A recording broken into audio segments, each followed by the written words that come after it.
now tuned in to the cold, hard truth. Cayman's #1 hard-hitting live podcast show, where we feature some straightforward conversations on political, social, and celebrity news and all things happening in the Cayman Islands and around the world. This show was created to give the people a voice and a means of being involved and informed without any filters. Sometimes it gets crazy, but we always keep it real. We bring you the tea, piping hot, so grab your favorite beverage and join the conversation via WhatsApp at 324-1612. Email tips at CaymanMarlRoad.com. Now, here's your host, Sandy Hill, broadcasting live from the beautiful Cayman Islands.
Scratch to win an instant prize. Receive 5 stamps to be entered into the weekly prize drawing to win a Fitbit, brunch or dinner for 2, a day at the spa, or a tranquil stay at the Morris Resort. Plus, 5 grand prize winners will be drawn on August 27th at Kimpton Seafire Resort in a private beachfront bungalow. Now that's pure summer. Sponsored by Truly, Kit Kat, Heineken, and... I'm going to mute her mic for a little bit there. Good morning, good morning, good morning. Where's everybody? Clickety clack, we're all here. I gotta kind of listen to her because I gotta know when she's gonna pull me in. Can you hear me? Yes. Morning. How's it going? Good. Good morning. Hi. You ready for me? I'm ready. We're on air now. Awesome. I saw the breaking news about the Delta variant. So oh my gosh. Are you very busy this morning? Yes, I think that's probably going to be an understatement. But we are indeed going to be addressing that this morning. We actually have the premiere on the show, the Honorable Wayne Panton. Oh, cool. And he's going to be talking about all the controversy surrounding the MP pay raises, first of all, and explain that to people, as well as, yes, he's going to obviously be addressing this Delta variant as well. I suppose it was only a matter of time, given that, for example... How do we know that it wasn't here before? Well, yeah, I mean, we only recently got the ability to be able to test for it. So it's entirely possible because of our connections with the UK, for example, and it's quite prevalent there. It's even prevalent in the US. So this, I understand that one of the individuals, I've been told by a friend of theirs, actually came through Jamaica. So, the Delta variant, it's making its way certainly throughout the world. Yep. And it was only a matter of time before we knew without doubt that it would be here. Yeah, but I mean, we're in a better position considering it's not like they were at the grocery store or something, they've been in quarantine, so we know where it is contained. But yeah, it's Yeah. it was only a matter of time, and it's weird times. Weird times. So, Hey, so I also saw something on the CMR page that I wanted to ask you about. There was in the VIX mass shooting, someone that was arrested, he was in court by video link. yes. So So why are yesterday, we not in court, like in person? well, I think a couple of things have happened since COVID. The government has utilized video link a lot more Okay. to have defendants present in court. And the other thing is, I do believe they haven't exactly said this, but I'm of the opinion, just based on observations that I have made, that when prisoners considered high risk, they're less likely to now bring them in person, because literally the cost associated with that is enormous, because they bring out the helicopter, they bring out Yeah. armed units, they bring They have to out, do the whole thing. yeah, I mean, we have the seen, transport. yeah, we've seen in the past where I can't remember what trial it was, but it was a trial of a young man who'd been involved in some murders and gang violence and stuff as well.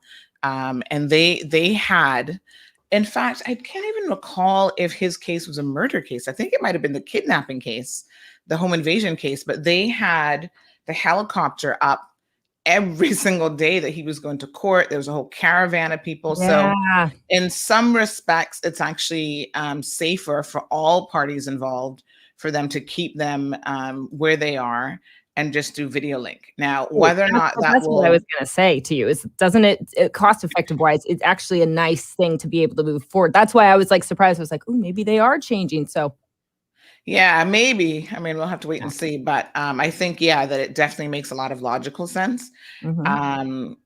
Just cost and most importantly, safety.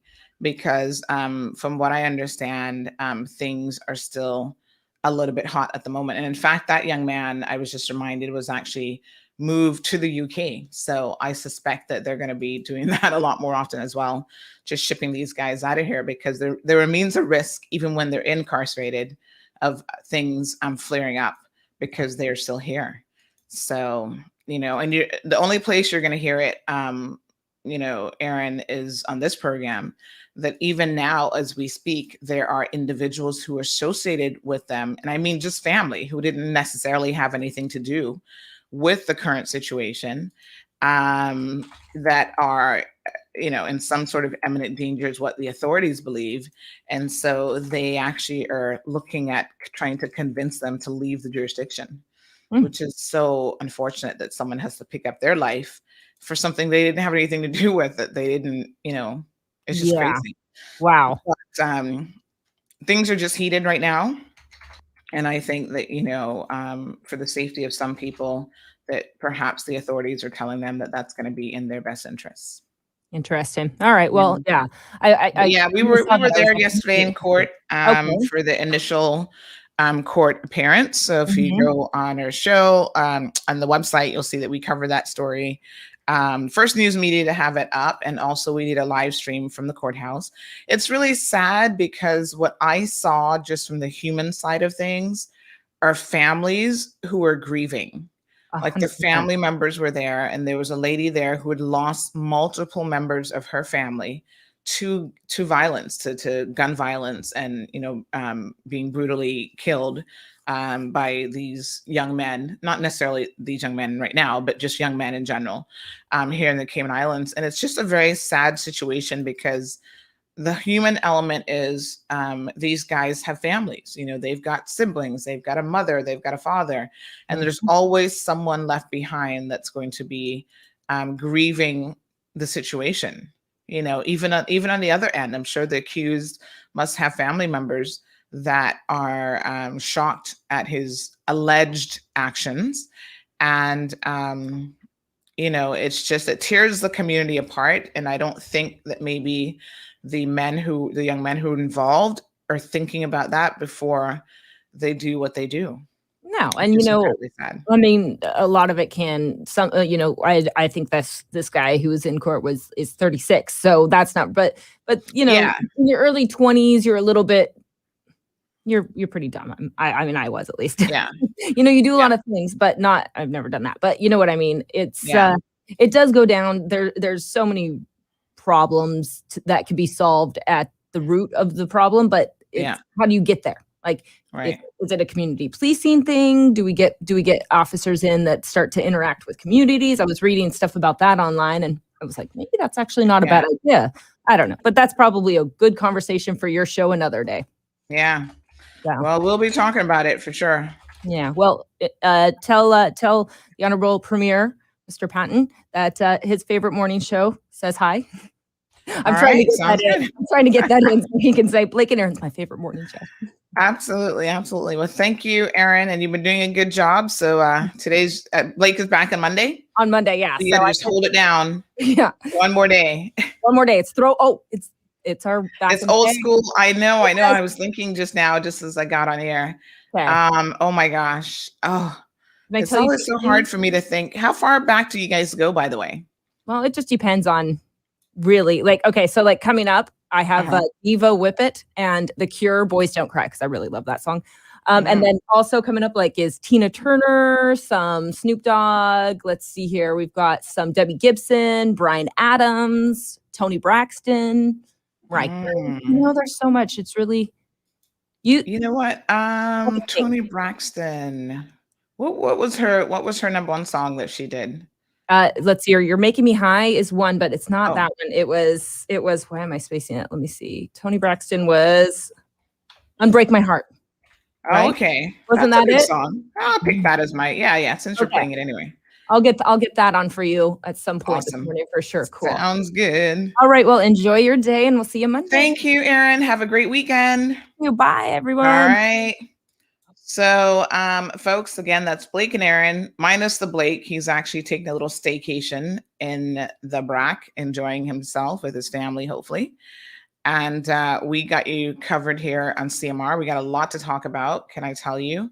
I'm just checking my messages here. But we do have the Honorable Wayne Panton, the Premier of the Cayman Islands, who will be joining us this morning. And we're going to be talking about the number one topic in all of your minds, and the MP is getting a pay raise. And we're going to, oh gosh, I need my water. We're going to discuss all of that. So make sure that you stay tuned. We're going to hear what the Premier has to say. Good morning, Irvelin. Good morning, Morna.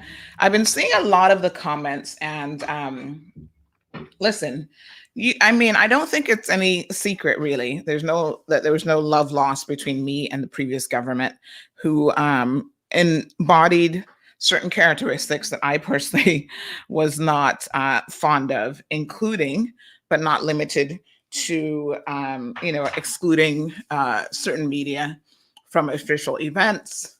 Not just media, but legit, doing things for favors for their own supporters, but yet other Caymanians were on the brink of bankruptcy and starving and whatever else. And that government, supported their own got the kickbacks, their own were the ones who got treated with a good degree of favoritism.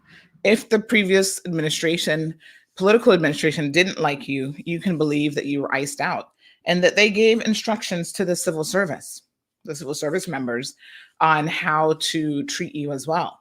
So there's no love lost there. That I was not a fan of theirs to begin with.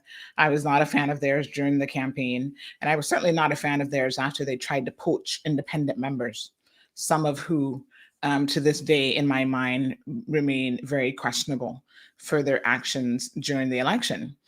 But despite that, I try to be fair in my assessment, and I'm not going to sit here and give people right when they're wrong.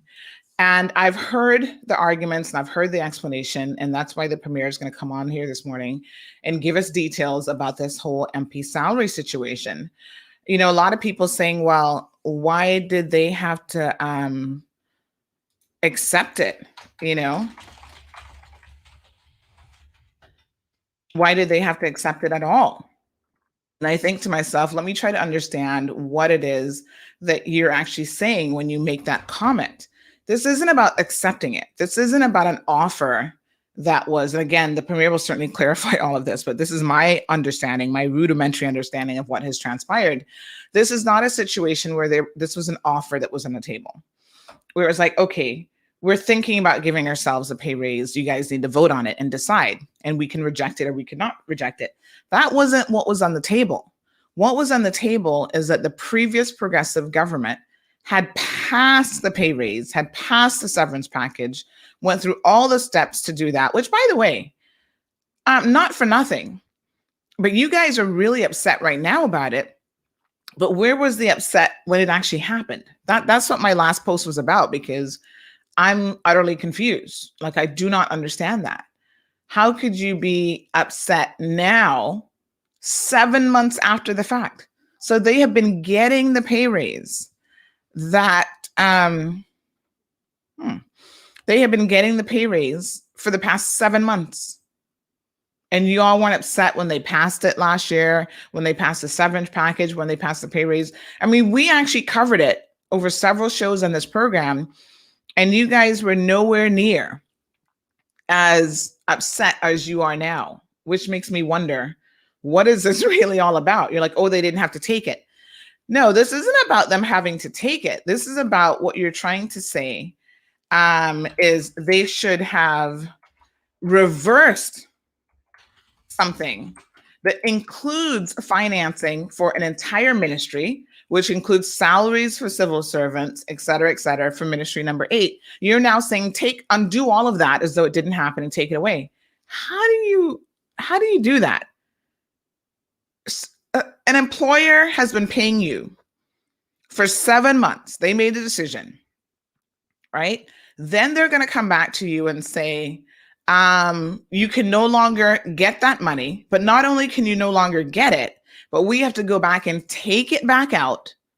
And how does that work? I'm no financial expert, and I'm certainly no budget expert, but what I understand actually happened here. This was just a situation of moving money out of, I guess, central government coffers and saying, okay, we're allocating it to this, to that, and to that, which is already a done deal and already approved. It's just really, really bizarre to me that in this moment, you guys are upset about that, but you're not upset when the actual progressive government made the decision and took your money.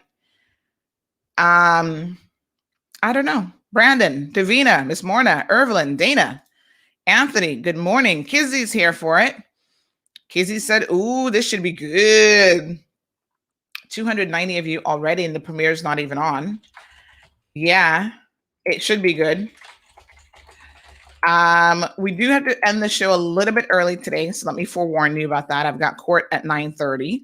So no later than 9 o'clock should I be running out the door, folks, because I gotta make sure I get there on time. And you know, parking is always the hardest thing with going to court. Lord Jesus, I wish that they could do something about the parking in town. It's horrendous. That's really the only way to explain it. It is absolutely horrible.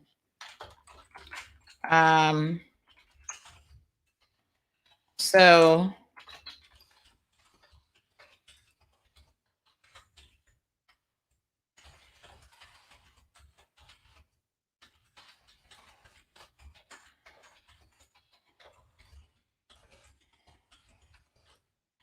sorry. Yes. So quite crazy. Patricia, good morning. Yeah, I'm good. Good morning, Tommy, joining us in the Bahamas. Happy Friday. TGIF Friday. Alice is here. Dan Chef Rattray is here. Chef, what you cooking today? He says Cayman, and I'm guessing those little flags. For me, they just show up as KY, KY, KY, but I'm guessing they're showing up as flags on your end. Good morning, Anne Marie. Good morning. Dan says, can we stop letting people who believe that this COVID is a hoax and refuse to get vaccinated? Delta is here, and if we have 2 cases, there's 2. That's too many. Yeah, Dan, this is certainly a game changer because the Delta variant spreads more quickly, so it's much easier to transmit from one person to the next. And I hope to God that they have done some contact tracing with those individuals who are in quarantine to see which taxi took them to wherever, make sure those people are tested and all that sort of stuff. Because, yeah,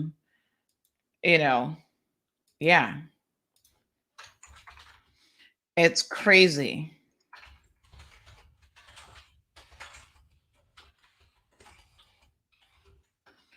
But, good morning, Christine. Good morning, Jaren. Thank you so much. Sylvia's here. So we are going to talk about 2 very specific things this morning. Time is a little bit short. So we're going to talk about the MP salary and the variant, the new Delta variant. So those are things that certainly we can have as future discussions, without a doubt.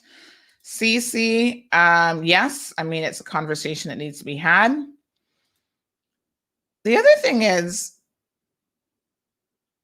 just as a reminder, the government just got in a few months ago, and the people want a resolution for every single problem that in most instances have taken 25, 30 years to exist. Buenos dias to Alba. So I think we need to give them, they've submitted their SPS. That's their plan for the next 2 years.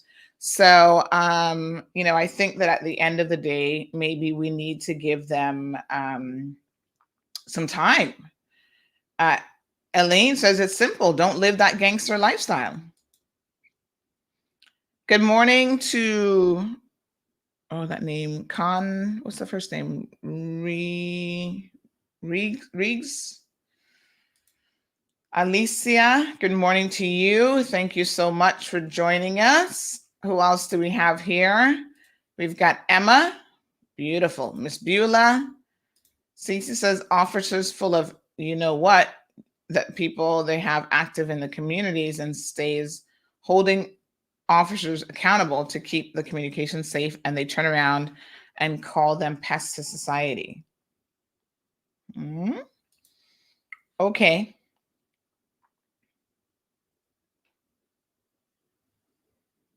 What is Sylvia talking about? Sylvia says love should have brought you home last night. What?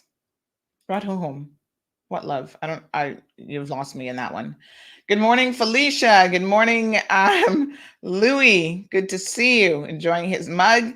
Clifton is here joining us from Oklahoma. Clifton, how's it going in Oklahoma? Dre, agreeing with Cece, says facts. Good morning, Miss Joy. Morning, Rosie. Rosie says she got the last CMR mug yesterday. Girl, you are lucky, because those were a hot commodity. So I'm going to order another small batch of mugs. It's going to take a while for them to get here. But, if you didn't get one before, this is going to be your chance now when I tell you that they're in, to jump in on it. So, yeah. Get on it, folks. Get on it. Cece's got her mugs long time. Sophia, good morning. Linda, thank you guys so much for tuning in. Miss Sandia's here. She said she was a PPM and she got no special treatment, no help, no support. And my daughter was a victim of PPM too. So not all of their supporters got help. Well, Sandia, you know how it goes, honey.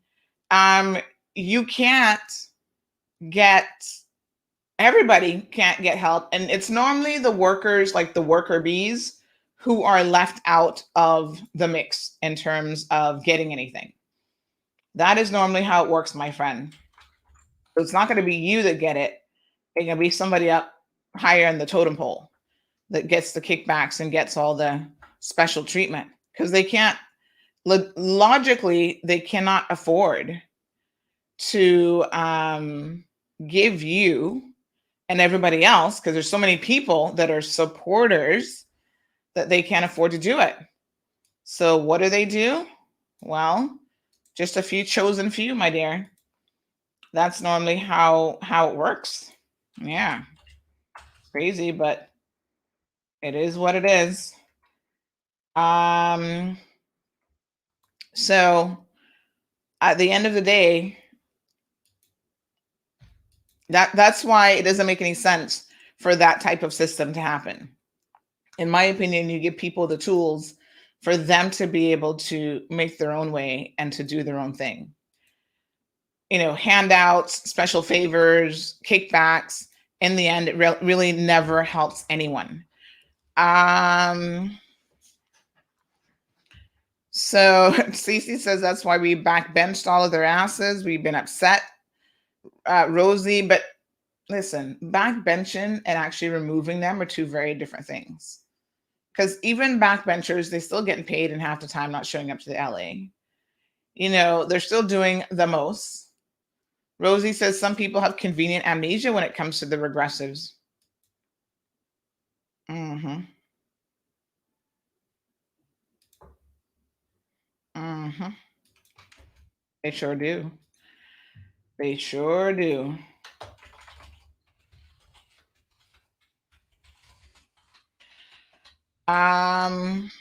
Without a doubt.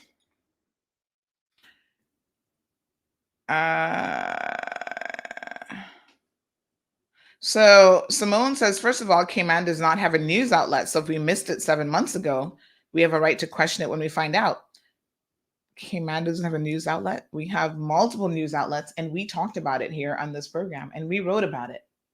So it's not for lack of being informed. If you didn't know about it, you probably just weren't paying attention. Go back to when we talked about it. I think we talked about it in February. Let me just refresh my own memory. But we didn't find out about it right away because it seemed like it was so incredibly hush hush. But yeah, we talked about it. Let me see. And we did so.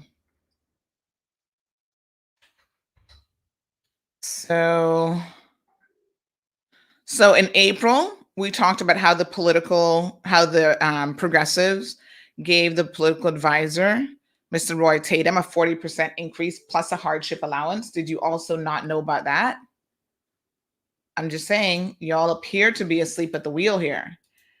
And I can't help but wonder why that is. Remember that story? All the evidence is right in the story.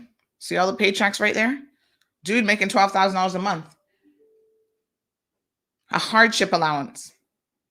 A hardship allowance when you're making that kind of money. You can also get, I think the hardship allowance was like another $1,200 or $1,500 or something a month. That's ridiculous. There's no hardship there. May of 2020, since y'all claim you didn't know about it, let's refresh your memories. The progressives refused to take a pay cut. Alden said there will be no pay cut. They're not even thinking about it. Where were y'all then? Oh, were you up in arms? He got all snippety with poor Wendy, Mr. Rudy Pants, when asked about whether or not, given the current circumstances that the country was in during the initial part of the pandemic, if he would be considering a pay raise.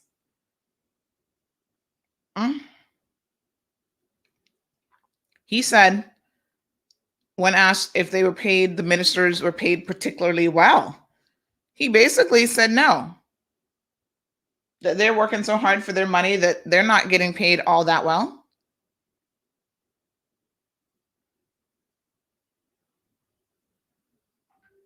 So here you have the response.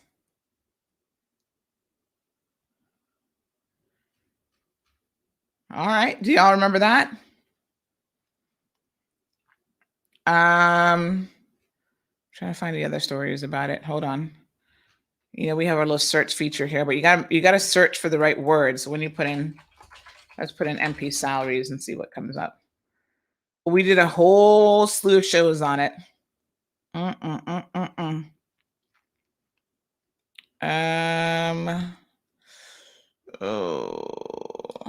trying to remember. Oh my gosh. Let me do because they did a salary increase and they also did severance. Let me put in the word severance. Severance. Is it with an A or an E? Severance. Oh yes. Let me see. Oh, here we go. Back in January. MP salaries, severance, and shenanigans. It was the name of that show. Y'all missed it, right? Because we don't have news in the Cayman Islands. Simone. It was being covered. The only question was, why were people asleep at the wheel? And why are they now pretending that this is something new? I don't know. I'm just telling you.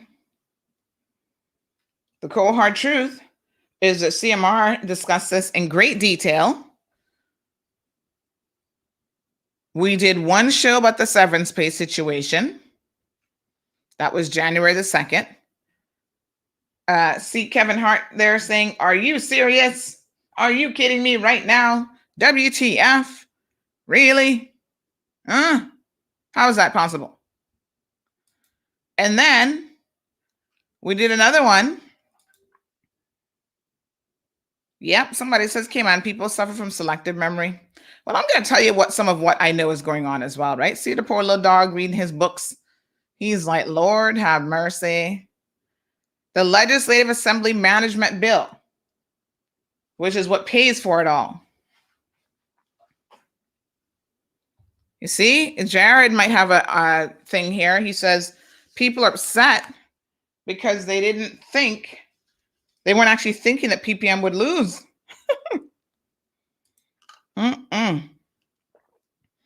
Good morning, Jonathan. He says regressives, yes. St. Martin in the house. Great initiatives. Rita. Renita, my apologies.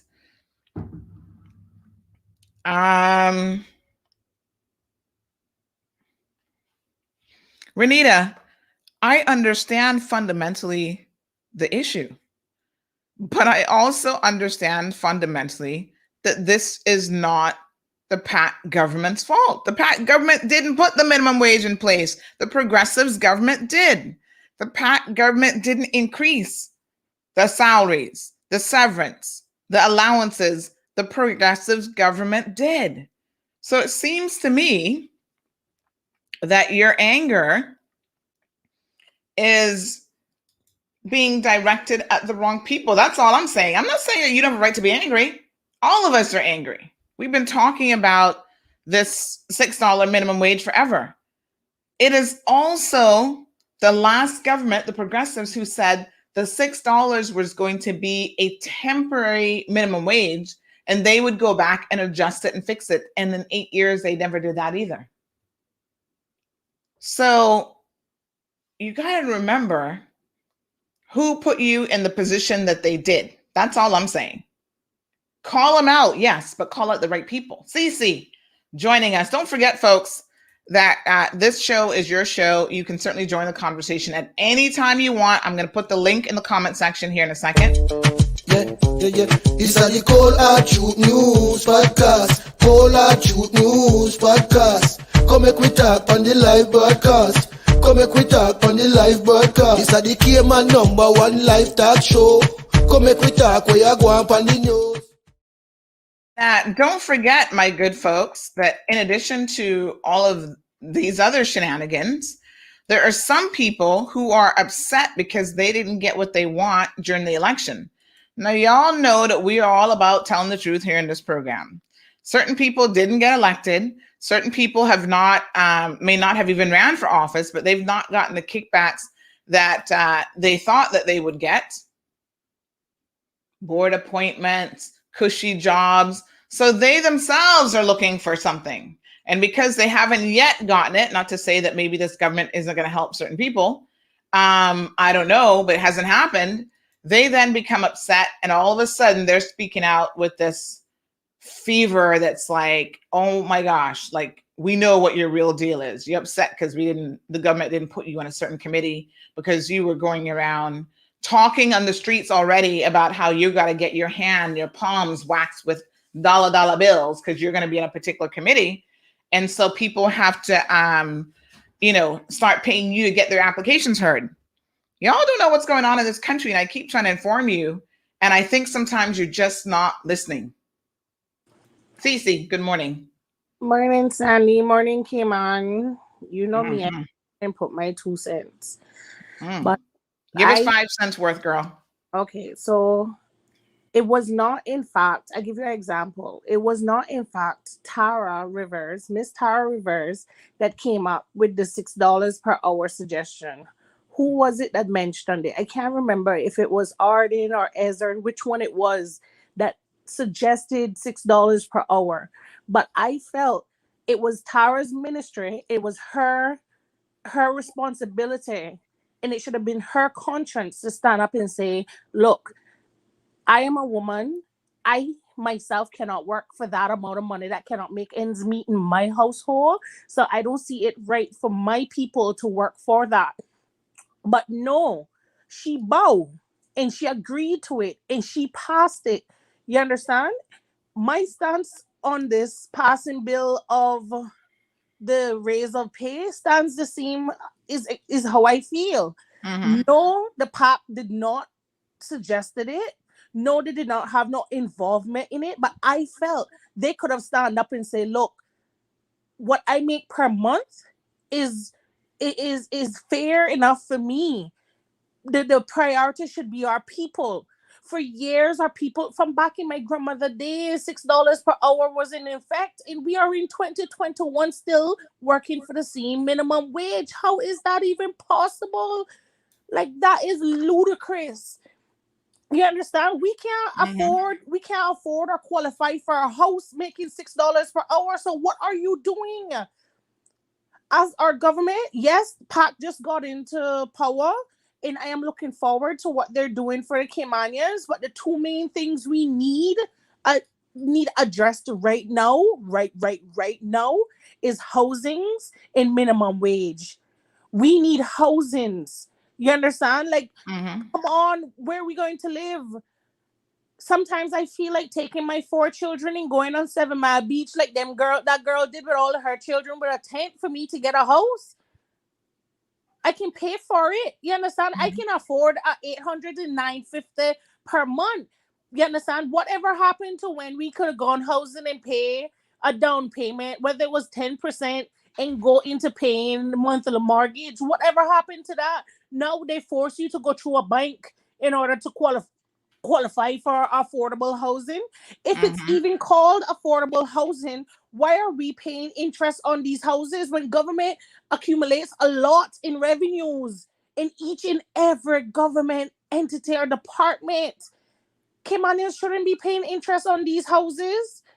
But you do know, Cece, you do know that with the affordable housing scheme, government actually borrows the money from banks, right? Government isn't a bank and they don't just give out money. So when they set up these community programs, whether it's affordable housing or CIDB or whatever else, the money has to come from a financial institution. So they borrow it and they pay interest on it. So you think that they should be giving it back to people as a loan and not pay interest on it? I've never heard of a loan that you don't pay interest on. My thing is, if they could find money for pay raise, they can find money for 3-point-odd million sidewalk, unnecessary sidewalk. You realize it, not even the ghetto that they put that sidewalk, it's on the rich. Suddenly they could find the money to help their Caymanians. They can find the money to put their Caymanians at least in a boost. You understand? Not to clear it, but to put their Caymanians in a position to help ourselves, Sandy. You understand?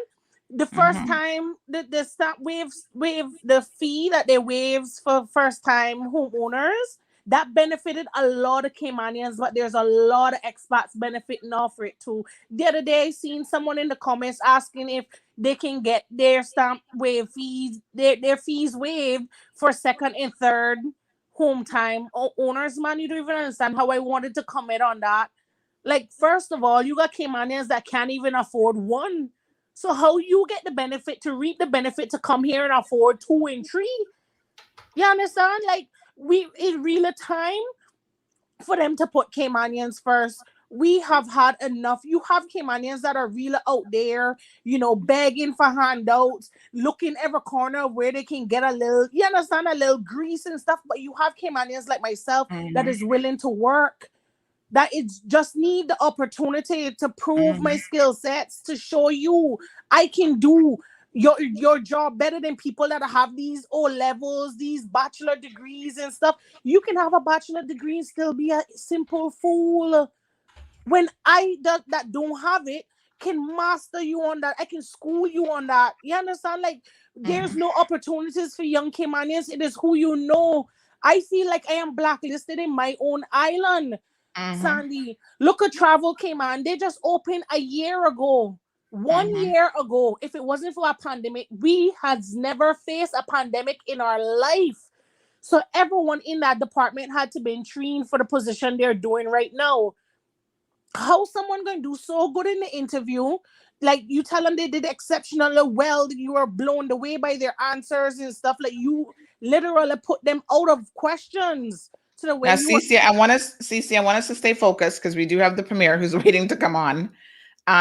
So you've made your comments on kind of how you feel, generally speaking, about the pay increase. So leave us there with that for now.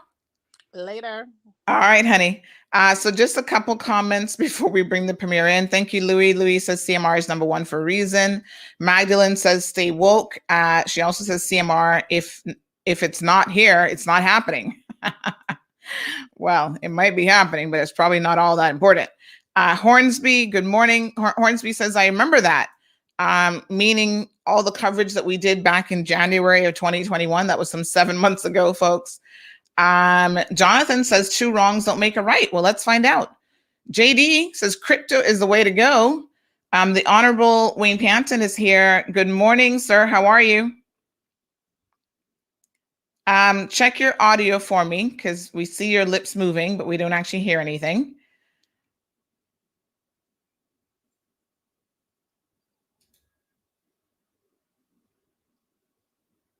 No, can't hear you, but we can read lips, but not all that well. So we'll give you a minute to just get that sorted out. We'll read a few more comments in the meantime. Louis says, viewers love political talk. The cold hard truth is popping. Well, we got 440 of you now tuned into the program between Facebook. Oh my gosh, I forgot Instagram this morning. Hold on a second. Let me see if I can get our Instagram folks in on the conversation because we know that they like to be involved.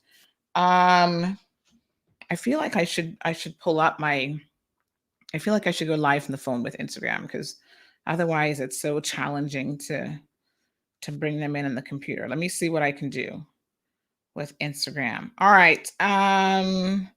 Louis says, yes, viewers love political talk. TCHT is popping. Larry, good morning to you.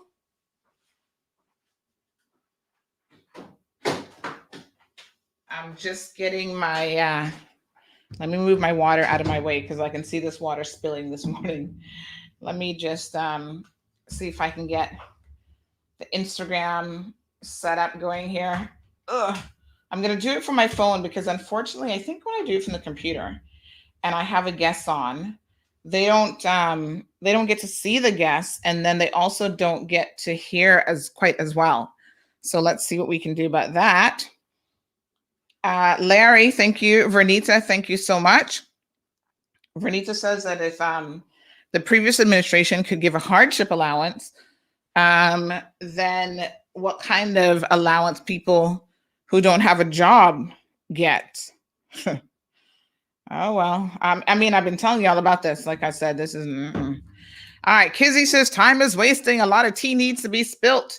We're just letting him sort out the audio issue. Ian, good morning. We will ask that question. Janet, good morning. She says that she doesn't have an issue with the 3% increase. What is not okay is the severance pay. 3 months is ridiculous. The labor law only allows for 1 week's salary for each year. And if they serve one term, they should get 3 months. Also, it's rumored that some higher civil servants got a big pay increase, but not the lower ones. This is by the previous government. So yeah, all of this went down. Let's see if we've got any audio as yet. Minister, any audio? Not quite. No. Let me try to.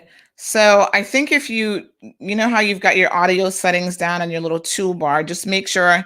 I don't know if you're using an internal mic or if you've attached a separate mic, but just double check. Sometimes toggling those settings off and on will be useful to kind of determine what's happening there. So Cece says she's been going through hardship all of her life, and Alden claims his hands were tied then, but it wasn't tied to give himself a pay raise. All him a special place in hell for this greedy ass. Oh, Lord. Alicia, Judy, good morning. You be blessed as well. They might be wishing for the raise and the stipend from the progressives. Listen to me. This was ridiculous. The progressives never had any intention of giving y'all no $2,000 raise anyway, because that wasn't in the budget. All right, give me 1 second, folks. I actually need to adjust my AC manually. For some reason, the phone app just isn't coming up. So Premier Panton, we have another tech person here who says maybe just restart the computer because that fixes everything. I don't know if it does or not, but restart the computer, refresh the page. That might do the trick. So give me 1 quick second here, folks. Let me cue up some music so that you're not, all 434 of you aren't left going, what are we listening to? We're going to listen to some nice little music. Hold on 1 second.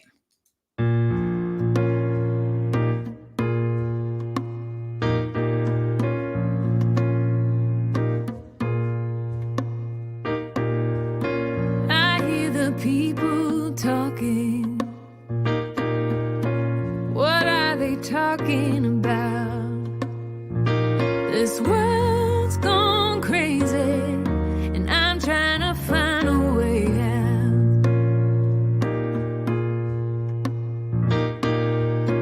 Nobody knows where we're going, or if we're going at all. Lord, do you feel like we need to find a way out? Some days it just feels that way. Big shout out, folks, to our sponsors. By the way, I have some gift certificates courtesy of Burger King and Popeyes. So we're going to give one of those away today. Listen, we at least try to feed you here in this program, if nothing else.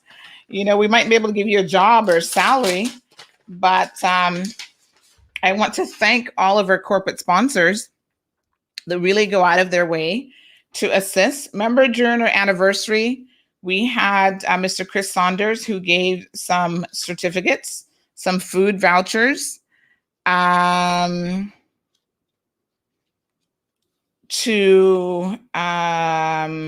Foster's Food Fair. So we gave some of those out, and I had people silently reach out saying, I don't want to say anything publicly, but I'm actually in need. Can I get one of those? And absolutely. That's what they're for. So don't feel any way about reaching out to us. If we can help in any way, we do our best. So all right. So we've got some Burger King and Popeye gift certificates. Look at that. They can feed at least lunch. $10 each. Let's give one away right now to the next caller into the program. You have to call. You have to click on the link. You see it there scrolling across the screen. Hold on, let me actually put it in the comment section as well, so that you guys can call in. First caller, I'm gonna make it super easy. Not even a question, just be caller number 1, and you will get your choice. You can do Burger King or Popeyes. Boy, those Popeye chicken legs be kind of juicy. All right, DJ Yo-Yo, let me just back up here. Sandra, don't forget my Foster's gift card. Yes. I'm just trying to get to you, my dear. You're in the outer districts. It's hard for me to go in that direction some days, but I have not forgotten you for sure. DJ Leanne, good morning. So here's a thing. Here's a question I have about the $6 minimum wage. I mean, I definitely think it should be increased. I think the last government should have done it like they promised, but whatever. They broke a lot of promises, right? So let me just ask you a question. If the last government, or, if this current government really increases the minimum wage, especially during a time now when the cost of everything has gone up for businesses. So businesses are saying, listen, shipping costs have gone up around the world.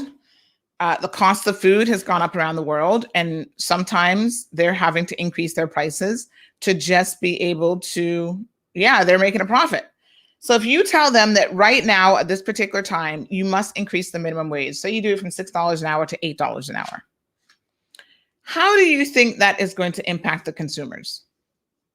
Do you think that these companies will just absorb the increased minimum wage and you're not going to see it as a consumer? So on the one end, in your mind, you're thinking, oh, I'm going to make more money. But let's think about the flip side of that with businesses increasing their prices. Does that make sense? You see how at this particular time, increasing the minimum wage during a pandemic and a lot of uncertainty could be detrimental on the other end of things. So you're going to make more money, but you're going to end up spending more because companies are going to increase their cost of doing business has just gone up. So DJ Yo-Yo, will the premier be open to public questions? Yes, we're just trying to get him back on the program, hopefully sort it out. Siobhan says Tara was the responsible minister, and this falls squarely on her. Good morning, Tracy. Tracy remains in quarantine. Alicia says if you can cook white rice, you should not expect to eat rice and beans. If you cook white rice. Tara was the one, yes, and all she did was sit in her ass and didn't do shit. Well, not only that, but she resigned from her position. And how many of you want to bet? Let me just see a raise of hands. How many of you want to bet that Tara took the 3-month severance? I bet you she didn't decline that, but I don't see y'all up in arms about that. All the other people who didn't get voted back in that got their 3-month severance, who's calling them out? Well, they could have declined it. I don't hear nothing about that either. I'm just saying, what's good for the goose is good for the gander.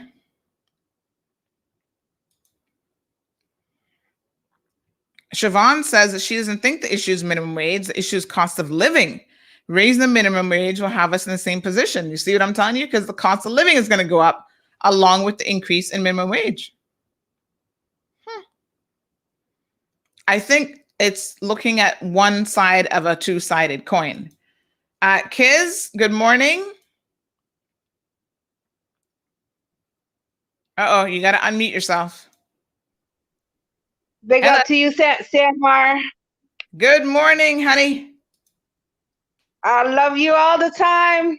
Oh, my goodness. Thank you. The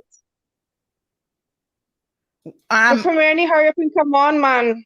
Yes, I think he's trying to sort out his audio issues. You know how that is. Sometimes the technology doesn't want to work, but you can have a gift certificate of your choice. What's it going to be? Popeyes or Burger King? Popeyes. Popeyes. Ooh, what's your favorite thing to eat at Popeyes? The chicken breast. The chicken breast? You know what I love at Popeyes? I actually like the corn. Girl, the corn is off the chain. You know, I've never actually had their corn. Girl, you make sure you get a meal with the corn this time because the corn is really good and juicy. All right, congratulations. Who made you a winner? CMR. All right. Message me on WhatsApp so I can arrange to get your gift certificate. Congrats. Will do. All right, dear. Thank you. Thank you. Mugs are out right now, folks. We're trying to get more. Yeah, this is a problem. Your daughter has a degree in accounting, and can't get a job for 4 years, that's ridiculous. Now that is ridiculous. And again, the problem isn't getting fixed. There's no reason why qualified Caymanians should be returning home and cannot get employment.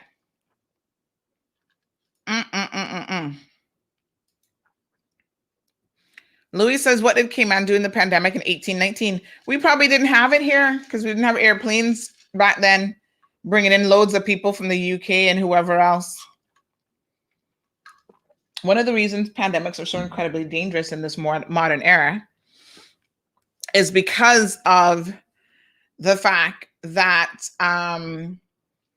travel is so easy. You can go from the UK to Cayman in a couple hours, half a day sort of thing, right?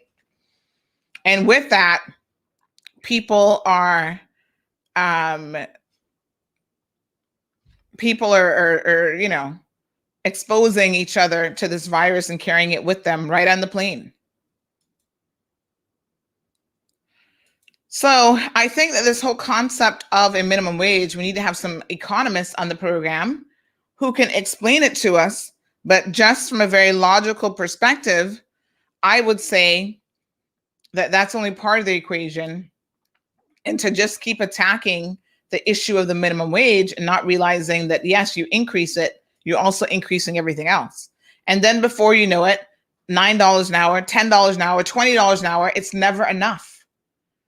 So someone says, just wanted to say that no one is supposed to live on minimum wage. First of all, I'm against it. Secondly, minimum wage jobs are for those people just starting out in work and for older retired people who want something to do. Another person says, please enlighten these people about changing the minimum wage.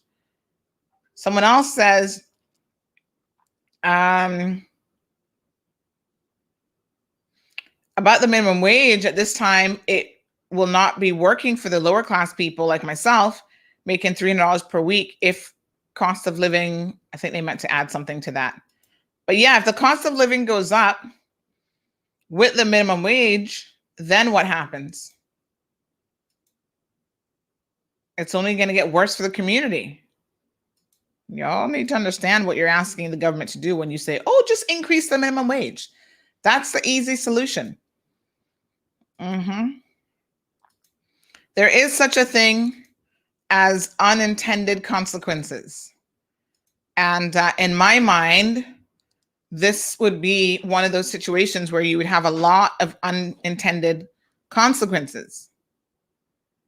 So DJ Yo-Yo says, to everybody going on about minimum wage to be raised, people, please don't fool yourself. This is not the way. Get it straight. We need the cost of living to be dealt with. Issue is not the minimum wage. Raising the minimum wage will only cause an inflationary reaction where everything will go up because there's a bit more money in our pockets. Well, not even a bit more money, but who actually pays the minimum wage? Y'all acting like it's government that pays it. And again, the government has a budget where they can just switch a flip. Government themselves have to borrow money. So let's be very, very clear. Where does the money come from? Government doesn't print money. Government, like the rest of us, borrows money. So even when government is spending and you're like, oh, government should fund this, government should do that, where do you think the money comes from? The money comes from you, the people. So that's the first thing. And sometimes it comes from loans that they borrow from the banks with interest rate that then they want to turn around and they have to pay back. And not just you pay it, but your children and future generations pay it. That's why when people were fighting against the port, another regressive poor people idea, right? When we were looking at the expenditure of that port, thank God we didn't do it, because right now we would be up the creek without a paddle. No cruises even coming in. Thank God for CPR, child. But that's the type of capital expenditure that's going to take you generations, multiple generations to pay. That was the biggest capital expenditure that this government had ever taken on or was willing to take on. And they wanted to tell you that, oh, somebody else is going to pay for it. Well, you're damn right about that. Somebody else is the people. The poor people mistake. The poor people are going to be paying for it. Generations to come. Somebody has to pay for it. That's why when people abuse systems, people abusing the stipend, they're abusing all these other things. It doesn't really benefit you to do so because ultimately you end up paying for it anyway. The progressives promised as a campaign promise that they were going to pay out $2,000. They were going to increase the stipend.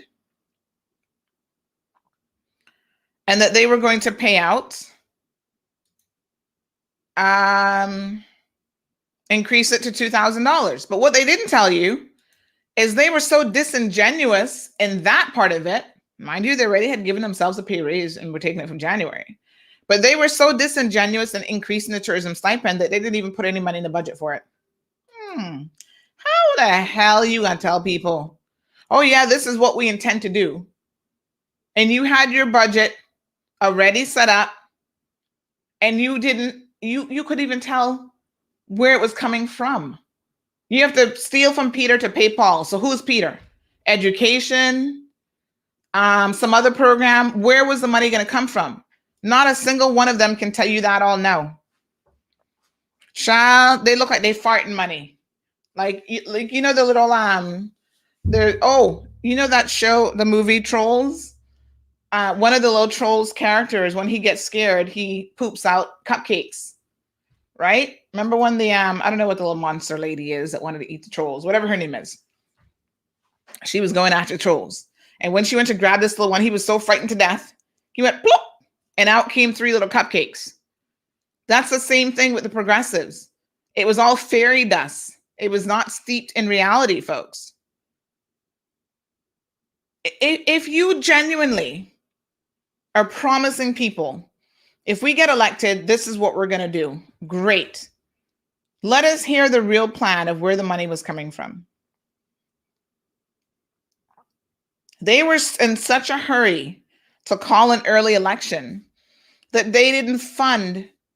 That's why the last 2 months your pension money been late again, because the same progressive government didn't put the money in the budget and didn't fund it. So the meeting that they had this last week, that was not a meeting to revisit decisions and to undo stuff. That was just a finance committee meeting. And I think this is the point that people have missed. It was a finance committee meeting to appropriate money. And yes, the Minister of Financial Services was able to say this other brilliant idea by the progressives to set up 5 overseas offices, this entirely new ministry, blah, blah, blah. We can't afford those 5 offices right now. They're not yet set up. You know, we haven't sent people overseas. We haven't inconvenienced 5 Caymanians. So let's just cancel that and take that money that was allocated and use it elsewhere. That was easy to do because the program had not. Those people are not in those positions. Although my sources have informed me, and I don't know if the premier can confirm this or not, but we're certainly going to ask him, that those 5 people who were promised jobs are threatening to sue the government. Y'all seem Caymanians. On the one hand, telling government to cut expenditure, do this, doing this. Yes, pat government, undo what the previous government did. And then when they undo it and they subject themselves to lawsuit, I want to hear how many of y'all say, yeah, boy, now they're going to pay out hundreds of thousands of dollars defending a lawsuit from civil servants who had been promised jobs under the progressive government. Now that they're not getting them, they're upset and they're going to sue their own employer. And you need to consider the legalities of some of these things. Like I said, the basics that I know about employment law, and I actually studied employment law as part of my law degree. It was one of the specialty areas that we could have. And I took it because Lord knows this is a country with a lot of employment infractions. You better know your employment law. So just basic contract law, because employment contract is a type of contract. I'm thinking about the implications of this, right? You enter into a contract with someone, and they've been fulfilling that contract for 7 months. This is the situation with MPs getting this additional salary. Then you get a new supervisor, and your supervisor comes in and says, "Oh, I'm going to undo your pay increase, and I'm going to go back over the past 7 months, and whatever 4% or 3%, whatever the increase is, I'm going to take it back out of your salary and totally undo all of that." There are other elements of this that includes constituency budgets, the new ministry. So a new ministry would not be funded, including a new minister. You'd have to get rid of a new minister. These are the things that, I'm hoping the premier can come on and explain to us. I don't know how he's getting along with his tech issues. Let me see if I can check in.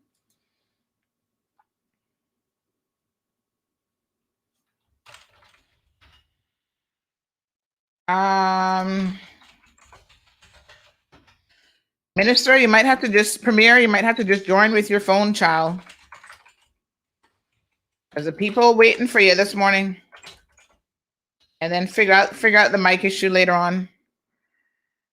Sometimes that's just how technology is.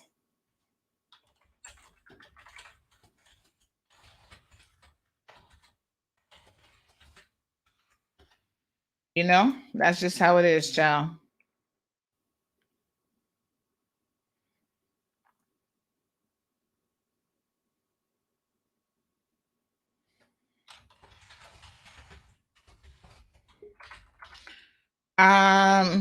Say what?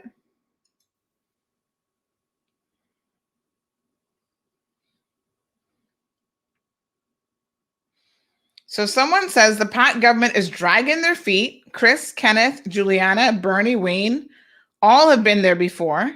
They know how to fix the issues. They're getting railroaded by the backbench. And I agree they should have canceled the pay increase. Agreed. The developers ran to them to fix the cement issue, which could take 1 second to do, but they make a big deal out of it. Wrong. The 5 persons that lost their jobs all have a probationary period on their contracts, so they cannot win that suit. Well, they're already civil servants. So to be clear, they didn't lose a job. That's my point that I'm making, is they were not that far into that situation. So let's try it again. Good morning, Honorable Premier. Good morning, Sandra. All Sorry. Right. There we go. It looks like I've had to resort to the third or fourth item piece of devices now to get myself on here. Now I'm using my phone. That's how it is some days. You got to love technology. Yeah. So welcome back to the program. Let's just get right in it, because basically we've got about half an hour. I've got to jettison off to court around 9 o'clock. So Tons of comments already. We have 440 people on Facebook. So biggest controversy here, Sandra, obviously.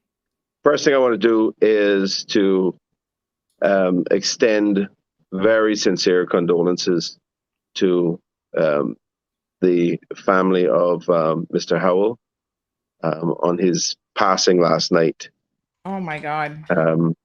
Cayman has lost an incredible icon in our society. And we want to, on behalf of the entire government, and I'm doing this on behalf of the civil service and the deputy governor as well. I'm sure the governor would allow me to extend it, at least at this point, extend condolences on his behalf as well, to the family, to Chief Officer Howell, his sister, Deputy Chief Officer Montague, Montague. Is it Lynette Monteith? Monteith, sorry. Yes. Sorry, I apologize. Yes. So the whole family, I mean, so many of us have known Mr. Howell and he's sort of been adopted into our own lives as a family member. Such an incredible man. It's so sad to have to acknowledge his passing overnight, and such a great loss to Cayman. Wow. So I wanted to Thank you. I wanted to address that first before I have any other discussion about anything else, because at this point that is of supreme importance. Mm-hmm. And, Yeah, it's very sad. So let us also take the opportunity. We were there in January at his birthday party when he turned 106 to wish him a happy birthday. So it is with great sadness that we're hearing this news this morning as well. Yes, absolutely. Yeah, well, thank you for that. And funny enough, someone had just messaged me to say that he had passed away, and I hadn't even known that this morning. So wow. Yeah. Well, I mean, he lived an amazing life, I think. Oh, indeed. I mean, he was a man that was so full of life, so vivacious. You see him get on his saxophone, and he could still belt it out. But unfortunately, nobody's ever figured out how to get out of this life alive. But it doesn't make it any easier when we lose somebody who is so well loved and so well known and such an incredible part of our society. Absolutely. I saw Chief Officer Wes yesterday, and so he didn't seem to. There didn't seem to be an issue, so I think it was completely sort of unexpected. Yeah. Wow. So a very sad day for the nation. Mm-hmm. Thank you so much for that. We have a number of persons, almost 500 people between Facebook and YouTube who are tuned in this morning. Who, I mean, I'm so surprised, and of course, lots of questions coming in that I'll give you an opportunity to sort of explain what transpired. But I personally am surprised at the response to the pay increase at this particular juncture, when this has been something that we discussed back in January. We knew about it from then, and there was nowhere near, I would even say 25% of the outcry that I'm hearing now was happening then at the time when it was passed. So explain to us, Premier, what has transpired? What is this all about? Okay, so rolling back in time, in October last year, the Legislative Assembly Management Law, as it was at the time, was passed. It has subsequently become the Parliament Management Parliament Management Act, since we have had the move for the Legislative Assembly to Parliament and to be an autonomous body. And that was passed in October, as I said. There was a commencement order dated the 15th of December, and that came into effect. That law came into effect on January 1st of this year. Mm-hmm. Part of that legislation included several schedules which set out the starting points anyway for the salary levels for the members of Parliament. It also set that out for ministers and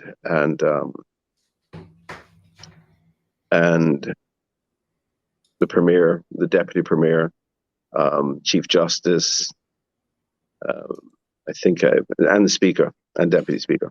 So there's also a schedule which deals with the offices, the constituency offices, and their allowances for each member in respect of those constituency offices. Now that was all done back then in October. As I said, it was commenced in January. So we're dealing with a situation which occurred back in January. There was, as you said, there was discussion, there was coverage around that, but there wasn't anywhere near the kind of discussion there is at this point. Now, what has transpired more recently is we had to, in addition to delivering our strategic policy statement, we had to have Finance Committee to deal with a number of supplementary expenditures that were some were recent, some were going forward, some basically had been approved by the previous government, but had not been taken to Parliament, had not been taken to Finance Committee. Of course, you will remember that the previous government did not have any parliamentary sessions for the last few months of their term. So the first time Parliament met for this year was when we went on July 14th. Okay. So obviously part of the rationale or part of the reason for that perhaps may have been the fact that they brought the election forward by 6 weeks. So it was left to us effectively to deal with outstanding matters which they had approved in cabinet, plus any additional matters that we were dealing with in relation. And so, as an example, we were increasing the funding in relation to the stipend for the displaced workers in the tourism industry. And we increased that by $27.5 million to cover us into the early part of next year to ensure that we had funding available to deal with that. But some of the matters related to, as I said, to things that had been done and supplementary expenditures that had been approved by the previous government. And government has to continue working, right? So we have to, we move and deal with the things that need to be dealt with. The finance ministry will provide us with the information that reflects the matters that need to be adjusted, the matters that need to be approved in Finance Committee to ensure that government keeps on working. And that's what we deal with, plus the things that reflect our decisions, such as the stipend extension that I mentioned. Obviously, there were others, and we also have the example of the change that we made in relation to the funding for the overseas offices, which had been proposed and put in place by the previous government. But we decided that at this point in time, we needed to review the position in respect of the overseas offices to ascertain how best we could effectively utilize existing arrangements and whether we prioritize the offices and which ones we prioritize. So there was also a proposal to do a Dubai Expo participation, which is the World Expo. That we decided was something that we didn't need to do at this point in time, and we didn't need to do at this point in time, and we could reallocate those funds. So as a government, we decided to reallocate the $2 million in respect of that to other what we thought were more important matters, supporting small businesses and supporting our people. So this is an example of the matters that we have taken care of, which reflects our particular decisions, plus the things that the finance ministry have advised we need to address in order to make sure that government continues. The decisions in relation to any kind of salary increases. Effectively, that was cast in the die back in October last year when that bill was approved, and then it was subsequently commenced in January of this year. Contemporaneously with that, the portfolio of the civil services is or has been reviewing the salary scales for government, and I think they've completed the top half, which was the easier part, just because it was easier that they were working on the whole set of salary scales. But obviously, there's a lot of people that are reflected on government's pay grades, and they're trying to rationalize these and make sure that they bring them up to date, that they're consistent. And so they completed the top half, sort of A to D, I think it is, earlier because there's less numbers on there. And then they've been continuously working, and they expect to finish the review for grades E down to R, I think it is, by the end of this year. And now what that will do is that will rationalize all of the different salary levels. And in some cases, particularly down at the lower levels, people will be seeing salary increases. So this is an ongoing review in addition to what was done in terms of this bill that was passed into law to make Parliament an autonomous body back in October.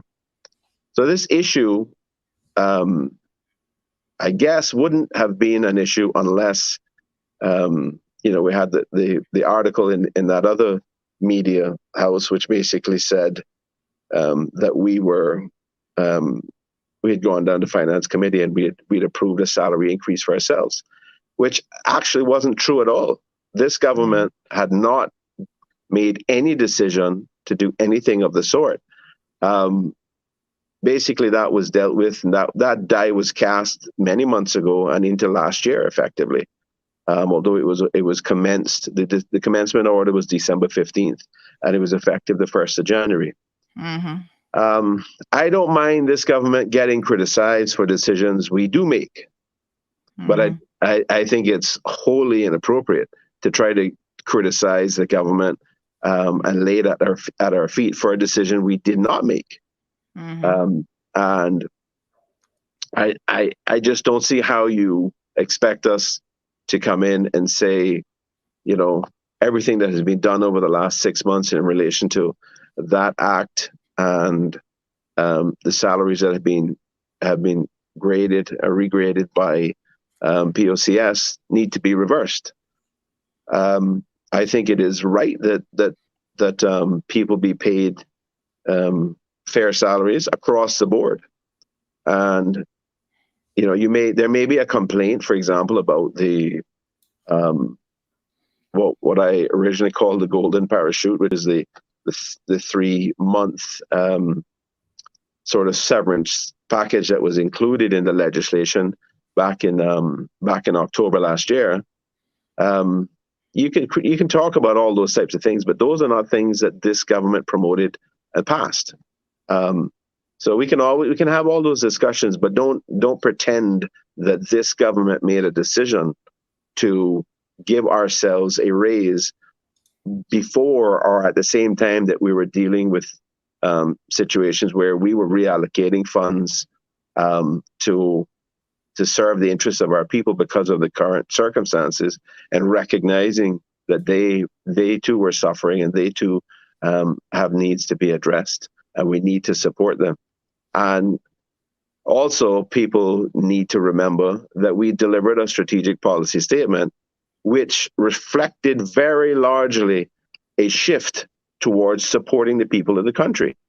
So we included things specifically like paying, providing for breakfast and snacks and lunches for students in primary school initially. Mm-hmm. This is where we've had a lot of issues. We've had a lot of problems with kids that have been, coming to school not having any lunch money, and the burden has been borne by some of the PTAs, for example, who have been struggling because they too don't want to see children go hungry. So they have been struggling to find ways to juggle their finances to make sure that kids actually get fed and are not hungry, and and can learn without having the money coming in from some parents. And a lot of the individuals who are running these PTA or these parent teachers associations, they're parents themselves. They have challenges themselves, and they're giving loads of free time to try to organize these things and keep it running. And some of us, people outside, have to provide assistance to them as well. The bottom line is this government is looking after the interests of the people of the country.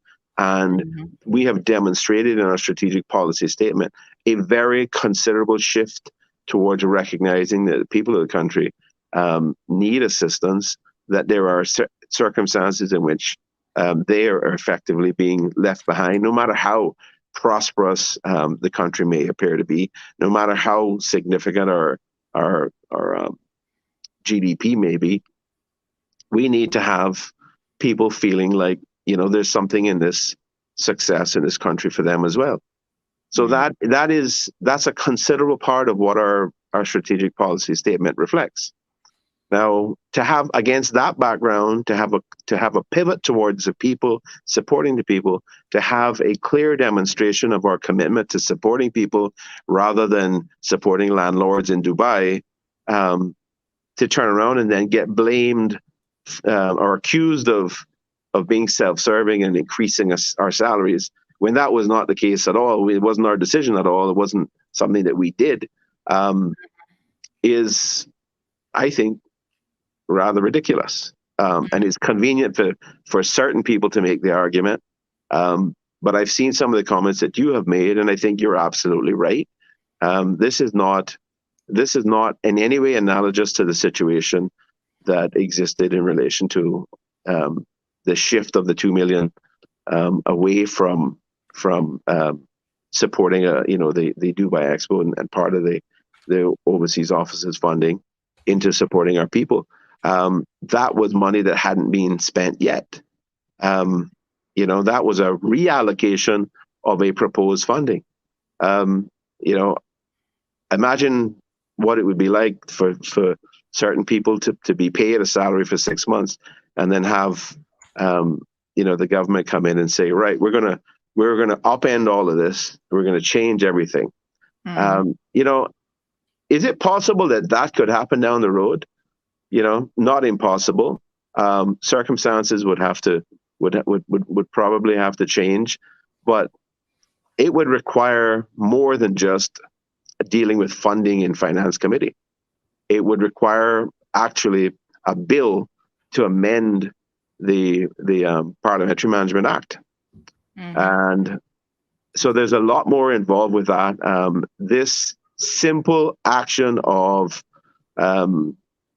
moving some funds that were moved over from the Cabinet Office and from the portfolio of the Civil Service into the Parliament to make sure that there was the right funding was there to pay for the extra office of a new minister, and to cover some other costs that should have been done before. That doesn't reflect a policy decision of the government, and it doesn't reflect us making a decision to give ourselves a pay rise. That is simply untrue, completely inaccurate, and totally unfair.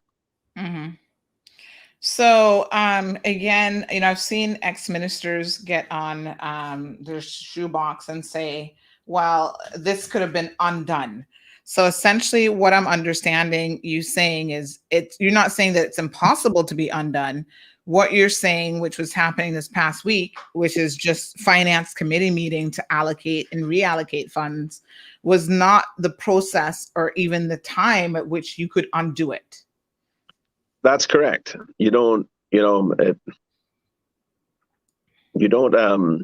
if this was a proposal for something that was to happen, say next month, and we decided not to fund it, to reallocate the funding, then we have time to change the legal position through an amendment to legislation. That's one thing. But this was all cast in the die a long time ago, back in last year, and commenced at the beginning of this year. So this is not a decision that you can throw at the feet of this government. And all we're simply doing is funding and reallocating the funding that was supposed to, certain aspects of the funding that had been left off somehow, or inadvertently left off, that was supposed to be moved over to Parliament, because Parliament is now operating as an autonomous body.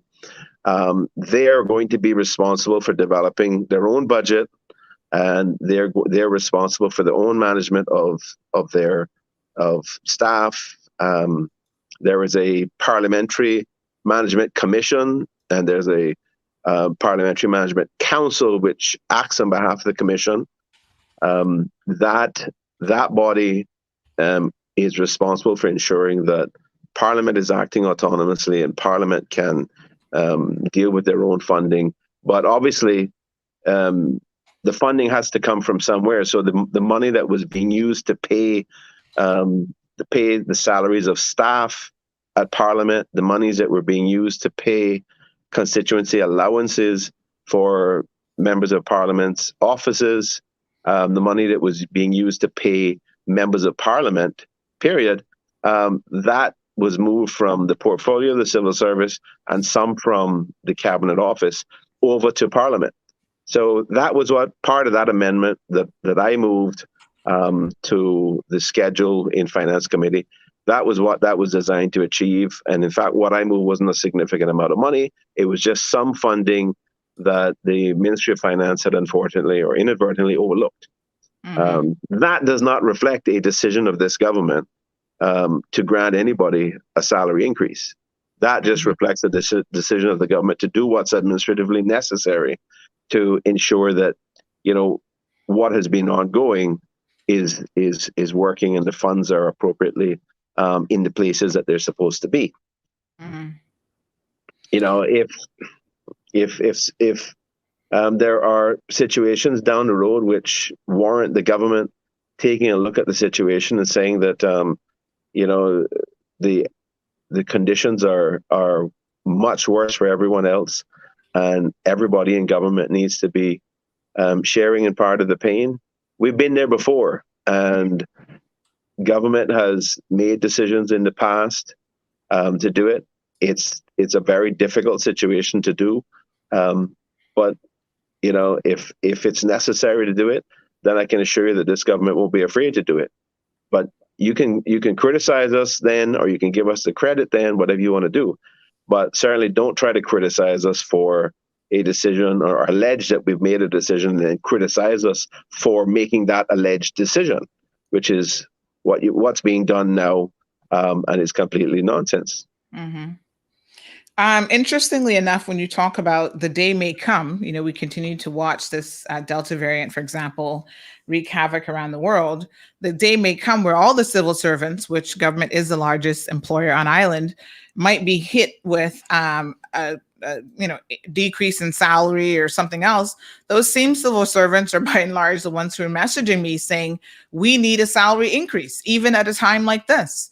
So if they need a salary increase at a time like this, I can't imagine what might happen if we're talking about potentially having to make any reductions, which I know that's not what you're saying, but you're saying right. That if the tough decisions come, then you will be prepared to make them.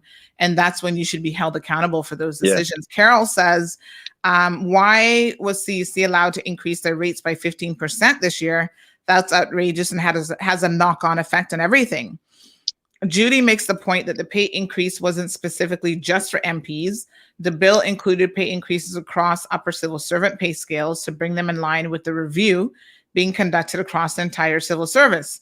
To reverse the bill would have reversed all of the other civil service scales as well. So since it had already been put in place from January and was the only salary this government had known anyway, it would make sense to leave it. So she's taken a very different position than a few others. Miss Darlene says, with no disrespect, make sure good, tasty food is cooked in the schools and that the children can eat and not thrown in the garbage and our money get wasted again. Do not give the cater contract to certain friends or family that cannot cook and our children starve in school because they cannot eat the food that is provided to them. What a hot mess. Cece says, Darlene, right, because you have to see the small portions of food parents are paying for government at Georgetown Primary. My kid can eat 4 plates, literally, and if it had tasted good, it wouldn't be so bad. Kiss my teeth. Cece, we might have to put that child on a diet, talking about 4 plates of food. Juanita says minimum wage. Now, there's this huge discussion, and I know this isn't what you're here to talk about this morning necessarily, but there is this huge discussion about increasing the minimum wage. And I've just said to people, because I think people are looking at a double or quadruple side coin, but they only want to look at the one side. They think the solution is to increase the minimum wage. What knock-on effect does that have on businesses when you tell them that we're going to increase the minimum wage? Sorry, say that one more time. Increasing the minimum wage. So what knock-on effect does that have on businesses when you say we're going to now increase the minimum wage? Somebody said from $6 an hour, double it to $12 an hour. Well, listen, first of all, in relation to increasing the minimum wage, yes, that is something that we intend to have that reviewed. We are going to recommence the committee, the establishment of the committee that had previously reviewed the minimum wage issue and made recommendations in relation to that. So that's something that is going to start imminently.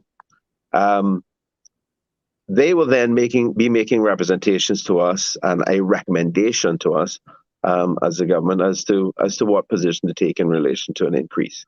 Now, they'll take into account all the various factors. One of the issues, obviously, that will be relevant is if you, for example, go from $6 an hour to $12 an hour. That's obviously for those people who are employed at minimum wage.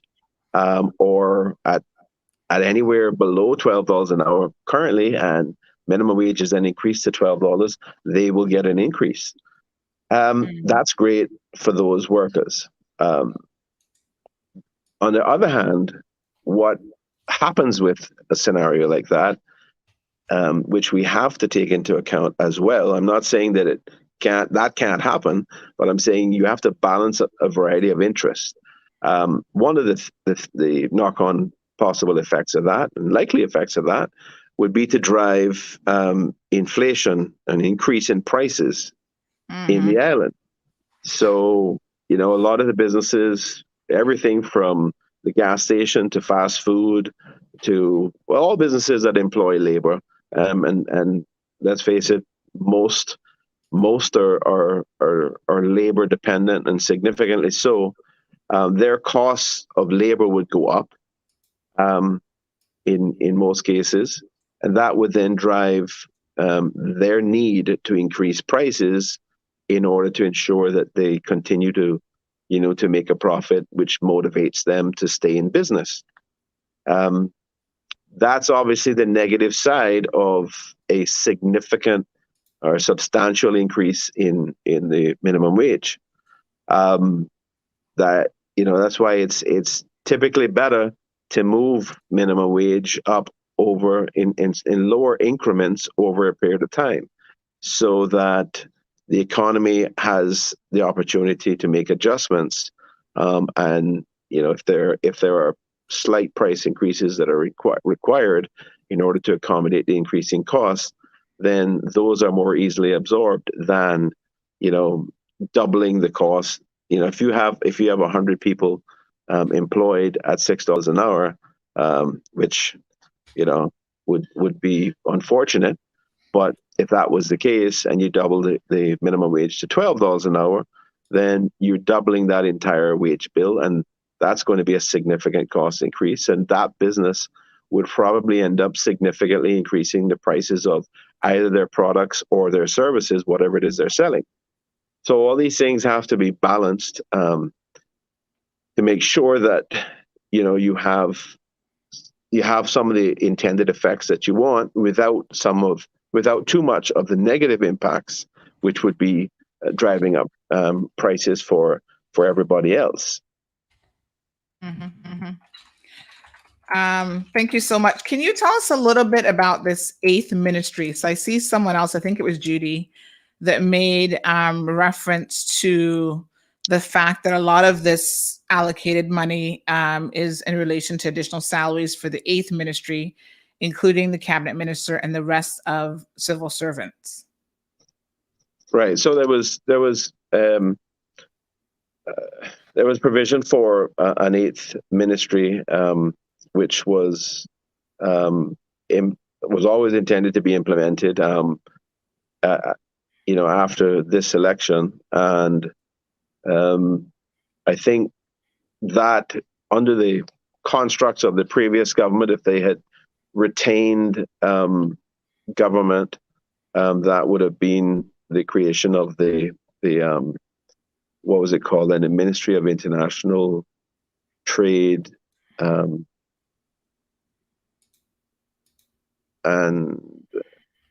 Maritime Affairs or something like that. Yes. Trade, Investment and Maritime Affairs, I think it was going to be called. Yes. The acronym was MITIAMA.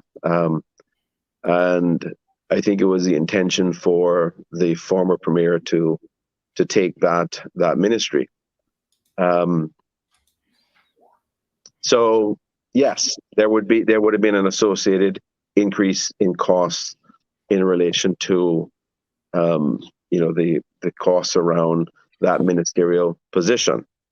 There would have been an increase in costs in relation to the chief officer who took that position as well, and possibly some other staff members who would be in new positions. It doesn't necessarily mean that the entire ministry would have represented a total new cost center that was in addition, because some of it would have been moved from certain other ministries to form that ministry. Mm-hmm. And so monies that were allocated would have been moved across until such time as the new budget is done, in which case then an entirely new allocation of financial resources is made. So yes, some of the costs, which was comprised of the couple of $100,000 that was moved across to Parliament in this past Finance Committee, was a part of that. Mm-hmm. Okay. Well, Honorable Premier, thank you so much for going on. We do have to cut the show a little bit short today because I'm actually supposed to be in court at 9:30. So I cannot be late, folks. I don't know what they do to you if you're late, but I need to get there on time. And I will update you guys. This is my own matter, actually, that I'm going for, but I'll update you guys a bit later on in terms of that, as well as another gentleman, the same one from yesterday. His matter is going to Grand Court quite quickly, so I'll update you guys on that as well.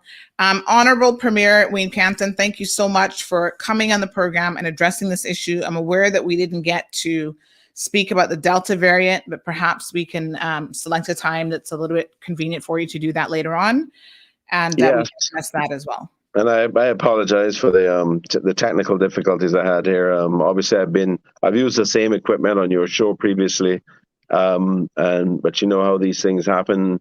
There are a lot of upgrades and updates and whatnot, and patches and stuff being loaded all the time. And unfortunately, on this occasion, it affected most of the devices in my office other than my personal phone. So, yes. So here I am. I can't really see many of the comments that were being made, but I want to thank people for, as usual, having an open and frank discussion. But let's talk about the facts rather than made up assertions or allegations. As I said, I'm prepared to defend and justify and respond to criticism in relation to decisions we have made. But I don't accept that you can make an assertion that we made a decision when we didn't, and then you ask me to justify it. That, you know, that's not a normal position to take for anybody to take. Mm-hmm. Okay. But yes, I do want to come back and have a chat about the vaccine drive, the Delta variant. That is a very serious issue. Things are getting worse at this point around the world, and in relation to our gateway countries, and not particularly better. So these are issues that we have to watch very carefully. And I do have one ask, and that is, I want the people of this country to listen to those people who have been vaccine hesitant, who have not wanted to get the vaccine for a variety of reasons, but who have been sick and who have been dying in some cases, and who have said to the world, listen, take the vaccine. I made a mistake, right? And that I want people to resolve, to put aside your fears, put aside your concerns, and please go and get vaccinated. Go and do it before the end of this month, because we've got a vaccine supply. It's free. It is the best vaccine in the world. It is largely effective against all variants. It's 88% effective against the Delta variant, which is a little bit less than it is in relation to most of the other variants. But this is about, you know, it's not necessarily going to protect you from getting infected, but what it will do is protect you from getting sick, that you end up in the hospital, and it substantially reduces the chance of you dying. And you can do that for yourself. You can do that for your family. You can do that for your friends, children who can't get vaccinated themselves. So let's do this, people. Please, let's go out and get your vaccine before the end of this month. Put aside your fears. Put aside the uncertainty that you may feel because of all the conflicting statements and conflicting advice that you've had from friends, or you've seen all these YouTube videos and stuff. Look at the rest of the world. People are dying over the rest of the world because they don't have the vaccine, and they are literally begging. They go into hospitals and they're begging for the vaccine to be given to them at that time when they're sick and dying. That's not going to help them at that time. But that's when it's at that point that they realize how serious this thing is. Now, we've got to look outside of our bubble. We've got to look at the issues that go on around the world, and we've got to resolve that we're going to protect ourselves in this country, because I don't want to be in a situation where we start trying to reopen and we have people, significant numbers of people who are still unvaccinated, and people start getting sick, going into hospital and dying. I don't know about anybody else, but that is a scenario that I do not want to see in this country. And for somebody to have to make people that, you know, one of the people that have to make the decision to go ahead and start reopening our borders if we think it's appropriate at the time. And we know that the risk is there with the Delta variant. We know that people will get sick. And if you're unvaccinated, chances are you're going to get sick and you're going to go in hospital and you may well die. And that is going to be crushing for those of us that have to make that decision. So help us all get there safely. Help Cayman to succeed as you did in the past, as you did all of last year.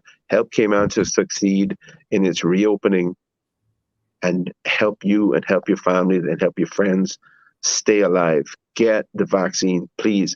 Go out before the end of this month and get the vaccine. It's a free vaccine. I have to, my apologies. I know, Sandra, thank you very much. Yes, I don't think the judge is going to want to hear that I was talking to the premier. Have a good day. Have a good day, everybody. And let me wish all of the people that came down a wonderful, safe day and a wonderful, safe weekend. Thank you. All right, folks. And I do have to jettison out of here. Like I said, I've got to get to court on time, and parking is always the hardest part. I can get there in 15 minutes, but it's going to take me another 15 minutes just to find parking. So we will check in with you guys a bit later on. Keep it locked here to CMR, your #1 news spot. Thank you for tuning in to another edition of The Cold Hard Truth. Make sure to check Facebook for showtimes and more information and the latest news at CaymanMarlRoad.com. Subscribe to our IG and Facebook pages to get the latest happenings.